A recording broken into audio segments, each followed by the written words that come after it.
My greatest example of this is how I'm a very reactive person. I let people get me all riled up. It's something I've always seen as bad. But when I was beyond frustrated with the condo board where I lived, to the point that I put my condo up for sale just to send them a message, they were making my life pure hell. It ended up working in my favor. Not that I thought they really cared if I put my condo up for sale or not. I just needed to do something. We ultimately sold that condo in 5 days, which brought us to our current location that I love so much. So in that case, it worked out well for both of us, Joe and myself, my being reactive. It does not in most cases, but it has helped me to embrace the parts of me I don't necessarily like, knowing they can be useful at times. As I have worked on myself through the years, I realize that you really do become a better version of yourself or a worse version of yourself. My mother became worse over the years. She became more bitter and resentful as the years went on. She would see others get what they want and be jealous rather than recognizing that these people worked really hard to get where they were. My mother was very content sitting home watching TV day in, day out. She never really wanted to get up and do anything. Yet she was jealous of those who she deemed as having more than her. And one of my problems is I just don't understand how she could never recognize that the power of her happiness was in her own hands. She wanted to be seen as a doting grandmother, but never wanted to do what the kids wanted to do. She wanted them to just surround her while she watched TV.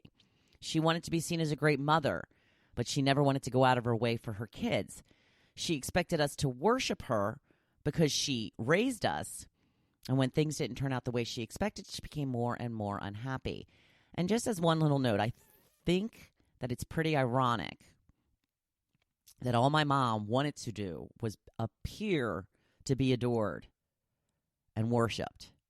And for me personally, her final act of leaving me out of her final wishes and giving me that last slap in the face, she has sealed the deal that will never happen for me.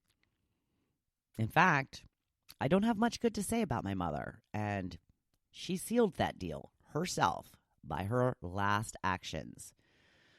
To go out in a bitter, revengeful way rather than a loving and grateful way. Just my opinion again. Now, my stepfather has told me that before my mother went into the hospital for that final time, they were in church one day, and she just started crying. He asked what was wrong, and she just said, the kids. Was she looking for sympathy? Was she feeling sorry for herself? I do believe she was genuinely unhappy about how her relationship with her children had deteriorated over the years, but she never wanted to take any responsibility for how that happened. I told my stepdad that if she was upset, then why didn't she reach out to us? I would have always been open to a heartfelt conversation about the state of our relationship. I wanted it to be better too. But she only seemed to have expectations without feeling the need to reciprocate in any way. I did have conversations with her over the last few years telling her that she made me feel less than not good enough. She never seemed sorry. She would only ever tell me she didn't mean it that way. Never apologized. So all I can do from this point forward is try to live my life the happiest way I can. And I have learned from my mother that will never happen sitting in front of a TV all day.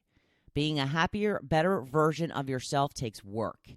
It can be tempting to, especially as we get older, sit around and do nothing because we feel we deserve it. But it's not the way to happiness.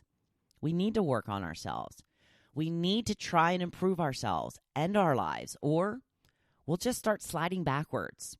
We will be getting worse instead of better. This is not what I want for you. I want you to live your life to the fullest. To the fullest. So I wish it were Cocktail Friday, Thursday. Think about people in your life, somebody that you may use as an example of who you don't want to be. Hopefully it's not somebody like your mother, like it is in my life. Hopefully it's a coworker, a boss, a distant cousin. Look at that person and say, boy, they're not happy at all. What can I do to make sure I don't end up like them? an example of who not to be. So today, I want you to go make it your best day yet. Thank you for listening to The Hopefulist, hosted by Wendy McClure.